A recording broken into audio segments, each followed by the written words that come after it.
You'd better buckle up because what I'm about to unveil is going to rattle the entire NFL to its foundation, and trust me, you do not want to miss a single second of this seismic revelation.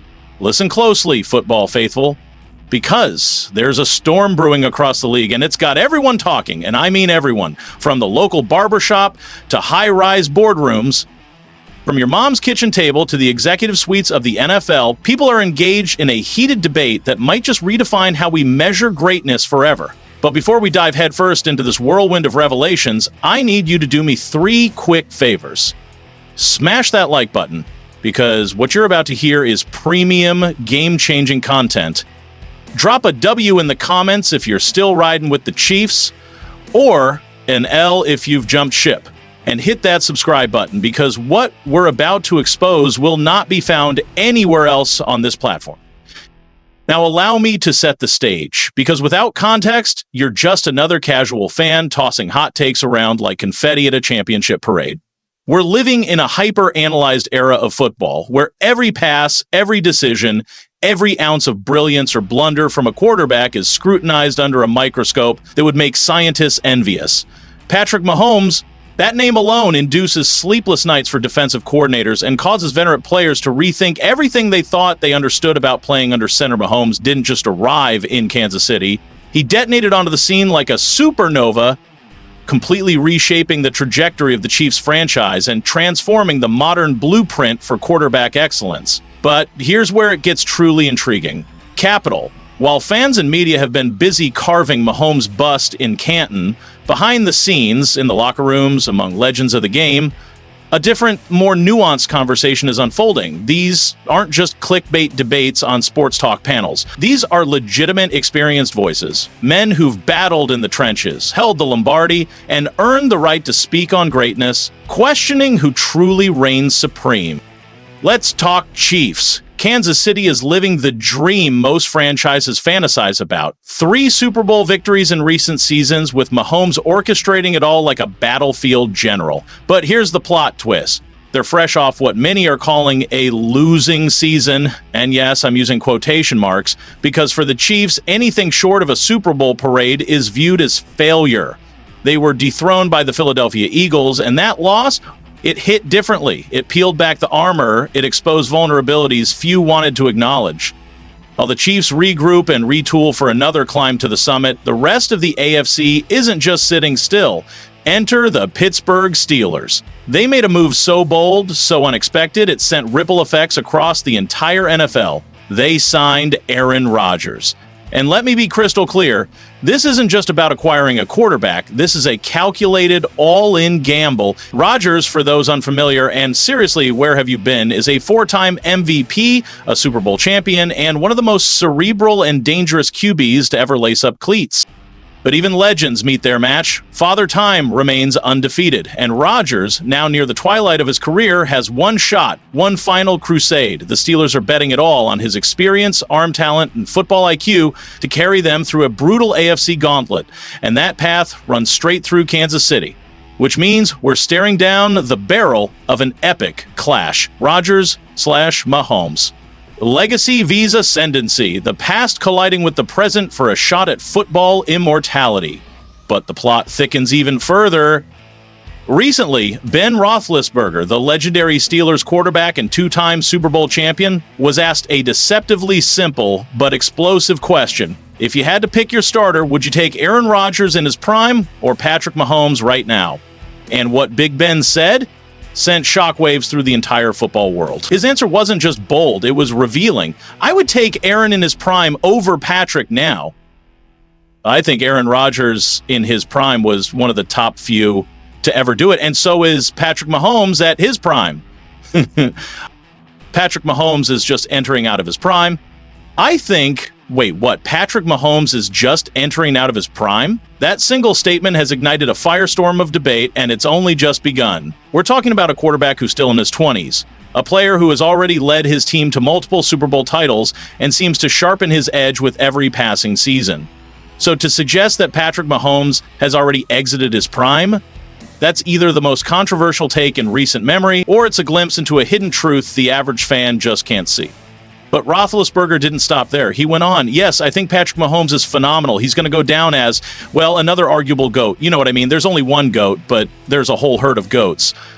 I think Aaron in his prime, then we're talking about Patrick right now? Yeah.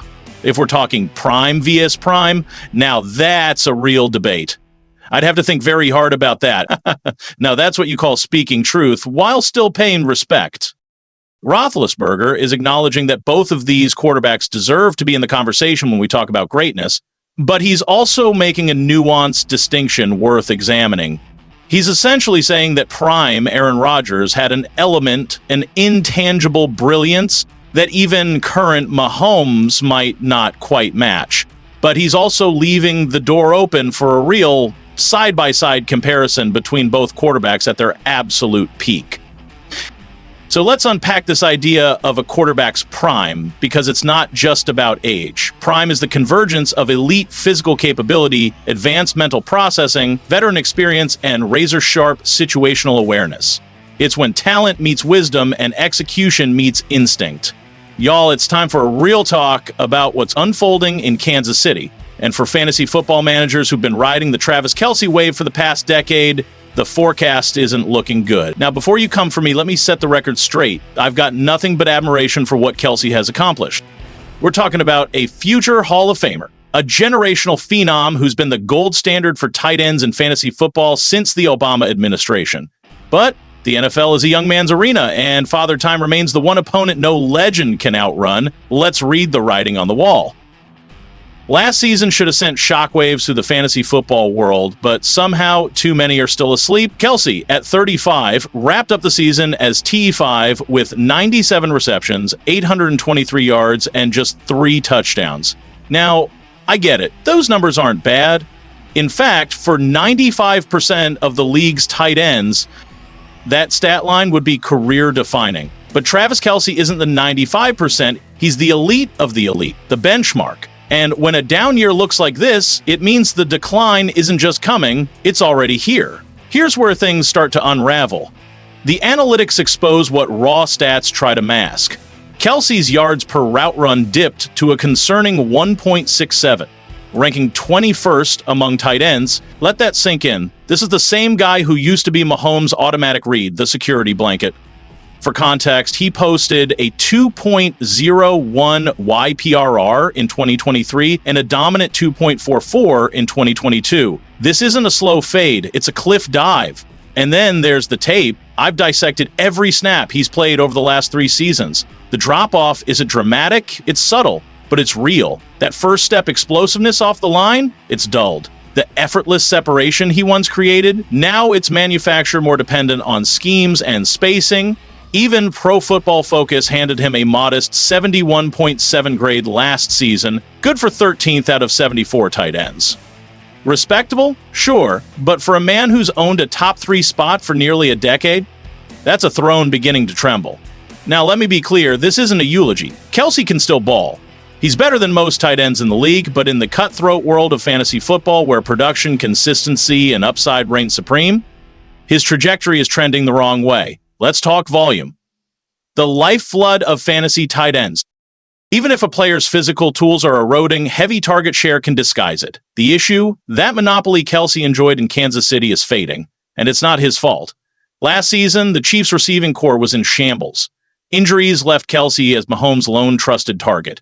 In a twisted way, that boosted his fantasy stock even during a statistical downturn. He was the emergency valve, the fallback, the dependable presence in a collapsing structure. But when Rashee Rice was healthy and active, we got a sobering preview of what's to come. In the 3 full games Rice played start to finish, Kelce's production crumbled.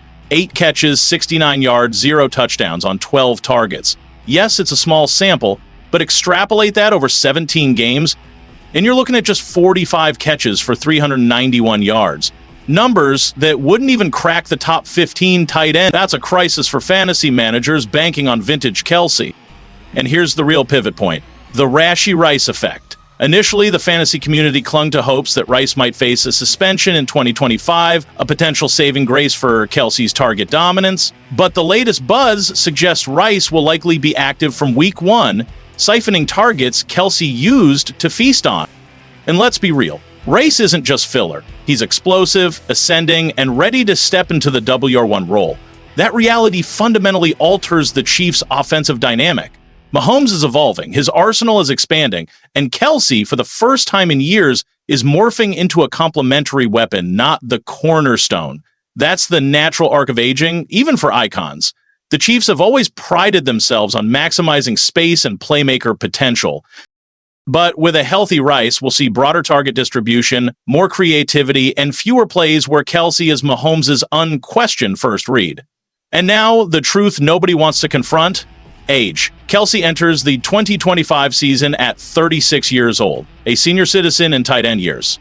The position demands youth, explosiveness, and endurance, three qualities that inevitably erode with time. Kelsey's mind and hands remain elite, but the body is speaking a different language, let's be real. The tight end position in the NFL demands a rare fusion of size, speed, agility, and elite hand. And the harsh reality is this: every one of those attributes erodes with time. What makes this position especially unforgiving is the constant physical punishment tight ends endure. Linebackers, safeties, and defensive backs collide with them on every level of the field. It's a role built on durability and grit, and few escape unscathed. The statistical truth: almost no tight ends sustained elite output into their mid-30s. Tony Gonzalez was the rare exception, but even he experienced late career dips. Jason Witten had flashes of brilliance, but fantasy-wise, his production became erratic. This is the unrelenting truth of the position. It chews up aging players and spits them out. Not even Travis Kelce is immune to the laws of physics and time. And this decline isn't just visible in the box score. The real warning lights are in the efficiency metrics. Yards per target, yards after catch, separation per route. They've all been on a multi-year downward trajectory. That's not a blip. That's a trend. And in professional sports, trends in aging players rarely reverse. For Aaron Rodgers, his prime years were defined by a rare blend of cannon-like arm strength that could deliver frozen ropes through non-existent windows, surgical accuracy that made complex passes look effortless, and a football IQ that allowed him to diagnose and dismantle defenses before they even showed their hand. He didn't just throw touchdowns, he orchestrated symphonies. Every pass had a purpose, every drive felt calculated, every Sunday was a masterclass. He won 4 MVP awards during this run, and that alone tells you how his peers, the media, and the football world viewed his dominance. But even beyond the accolades, Rodgers elevated everyone around him. He turned good players into great ones and made an entire offense hum through timing and precision. Now, let's shift to Mahomes and what his peak looks like. Because if Roethlisberger is insinuating that Mahomes is nearing the end of his prime, we need to clarify what that peak has been. Mahomes exploded into the NFL with a once-in-a-generation combination of cannon arm power, mobility, and improvisation, and a fearless creative spark that rewrote the rules of quarterback plan. No-look passes, off-plan lasers, escapes from collapsing pockets that turn disaster into touchdowns. But here's what truly sets Mahomes apart. He performs at his highest level when the pressure is crushing, when the game is on the line, and when legacies are being written in real time. 3 Super Bowl titles, 2 MVPs. That doesn't happen by luck or circumstance. That's the result of sustained greatness, of leadership under fire, and of an uncanny ability to deliver when everything's on the line. Now, when we compare Mahomes and Rodgers, we're not just comparing players, we're comparing styles of greatness. Rodgers was a strategist, a technician, a surgeon. Every throw had to be perfect. Every read had to be right. He dismantled defenses with cold precision. Mahomes? He's an artist of chaos. He thrives in the unscripted moments, where Rodgers paints with a fine brush. Mahomes splashes color across the canvas and somehow creates masterpieces out of broken plays. Both are brilliant, but in radically different ways, and that's why this debate is so powerful. Because when Roethlisberger compares current Mahomes to prime Rodgers, he's not just comparing skill sets. He's comparing eras, environments, and expectations. The NFL that Rodgers dominated was more physical, more restrictive for offenses, more grueling for quarterbacks. He thrived despite defenses being allowed to press, jam, and hit harder. This is about how Andy Reid's offense is evolving. He's never been rigid. He adapts to maximize talent. And with a young, explosive weapon like Rashee Rice ready to shine, Expect the playbook to favor more traditional passing routes, emphasizing speed and separation. Kelce won't be phased out, but his role will shift from featured playmaker to situational safety valve. He'll be valuable on third downs and in the red zone, but he won't command the target share that once made him fantasy gold. Plus, with a retooled offensive line and deeper backfield, expect more balanced play calling, more running, fewer passing attempts, and thus fewer opportunities across the board.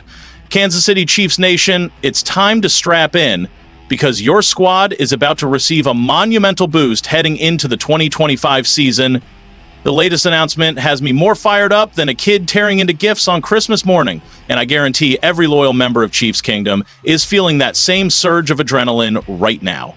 Rashee Rice is back, and he's not just back, he's coming with a vengeance. Coach Andy Reid took to the podium Thursday and delivered the update every Chiefs fan has been anxiously praying for since that brutal knee injury sidelined Rice last October. After undergoing surgery for a torn LCL, the young wideout has been grinding relentlessly, and let me tell you, his work ethic is on another level. Coach Reid confirmed Rice has been a full participant in both voluntary OTAs and mandatory minicamp. Proof of his grit, focus, and relentless drive to return stronger than ever. Let me break down exactly why this should have Chiefs fans doing cartwheels in their living rooms before that injury struck him down like a thunderbolt. Rice was absolutely scorching opposing defenses in just 4 games. Yes, only 4. He tallied 24 receptions, 288 yards, and 3 touchdowns. That's not just good, that's elite, game-breaking production that had defensive coordinators across the league staying up at night trying to scheme against him. And now, he's coming back at the perfect time. Kansas City's receiving unit has undergone a major transformation. DeAndre Hopkins, who brought veteran poise and reliable hands, has left for Baltimore, opening the door wide for Rice to ascend into the WR1 role. Everyone knows he's got the chops to own it. And let's not ignore the elephant in the room. Travis Kelce, a future Hall of Famer and the heart of this offense, is turning 36 in October. While he's still playing at an elite level, the Chiefs must begin redistributing offensive responsibilities, and Rashee Rice is primed to shoulder that load. Rice's rookie campaign in 2023 wasn't just solid, it was spectacular. The second-round pick burst onto the scene and immediately rewrote the record books. 7 receiving touchdowns and 79 receptions as a rookie. That's not padding stats in garbage time. Those are clutch, momentum-shifting plays in high-stakes moments. What makes Rice such a threat isn't just his glue-like hands. It's his football intelligence, surgical route running, and uncanny ability to exploit soft spots in coverage. He makes elite defenders look ordinary, and Mahomes thrives when he has trustworthy weapons, and Rice is exactly that. He creates separation, wins contested battles, and turns routine catches into explosive gains. And he's surrounded by a receiving core that's quietly becoming one of the most lethal in the NFL. Marquise Hollywood. Brown brings blazing speed and veteran savvy. Juju Smith-Schuster offers grit, clutch instincts, and championship pedigree. And Jalen Royals, the 4th-round gem, adds dynamic depth and untapped potential, but Rice is the crown jewel, the potential WR1 who can be the engine of this offense. He's not just talking big, he's exuding belief. He's been vocal about how this group is going to be explosive and light up the scoreboard, and you can feel it. It's not just swagger, it's certainty backed by talent. When you combine Rice's deep threat ability, Worthy's speed, Brown's experience, and Juju's consistency, you're looking at a nightmare matchup for defensive coordinators week after week. Let's not forget, the Chiefs were this close to making NFL history last year, falling just short of a three-peat after a tough loss to Philadelphia. And 117th pitch, resting the Mets' possession in mind. That stung bad. The Eagles exposed a few cracks, the lack of consistent big plays, and some heartbreaking drops in critical moments. But now, with Rice back, rejuvenated, and ready to dominate, the Chiefs are reloading for another title run. But as last season showed us, even elite dynasties must adapt or fall behind. The issues that plagued Kansas City's offense weren't flukes or bad luck. They were glaring, data-backed weaknesses that simply couldn't be ignored. He thrived in a system that didn't always cater to his specific strengths. He still put up insane numbers, still won MVPs, still owned the game. Mahomes, on the other hand, has had the benefit of playing in a more quarterback-friendly NFL. Rules favor the offense, defenses are penalized for contact, wide receivers have more room to operate, and comeback wins are more common due to the pace and spacing of today's game. Again, this doesn't discredit Mahomes, but it provides essential context, because greatness isn't just about stats, it's about the circumstances you had to overcome to be great. Let's not forget the supporting cast either. Rodgers during his peak years had solid weapons, but rarely elite ones across the board. He turned respectable receivers into Pro Bowlers, he elevated average tight ends into weekly threats. Mahomes, by contrast, entered the league surrounded by elite talent. Tyreek Hill's blazing speed, Travis Kelce's tight end dominance. And one of the sharpest offensive minds in football, Andy Reid. That coaching scheme has been perfectly tailored to Mahomes' strengths. Creativity, motion, spacing, unpredictability. Every play seems custom designed to set him up for success. Rodgers, not always. He often had to make magic in systems that weren't optimized for him. He succeeded despite the system at times, not because of it. So where do I stand? Well, before I answer that, let me remind you, this isn't about tearing one man down to lift another up. It's about understanding the many faces of greatness. It's about appreciating how excellence evolves across generations. The numbers don't lie, but they also don't tell the whole story. Rodgers, 4 MVPs, 1 Super Bowl, sustained brilliance. Mahomes, 3 Super Bowls, 2 MVPs, unmatched postseason magic. So, when Big Ben says he'd take prime Rodgers over current Mahomes, he's not throwing shade. He's sharing a veteran's insight, shaped by experience, respect, and the reality of playing against both. Listen, Chiefs Kingdom, I get it. That kind of take stings, but here's the truth. You don't need to discredit Rodgers to defend Mahomes. And you don't need to blindly worship Mahomes to prove your loyalty. Both are generational, both change the game, and both deserve to be studied, respected, and celebrated for what they uniquely brought to the gridiron. So drop your thoughts in the comments, smash that like button if this gave you a new perspective, and hit subscribe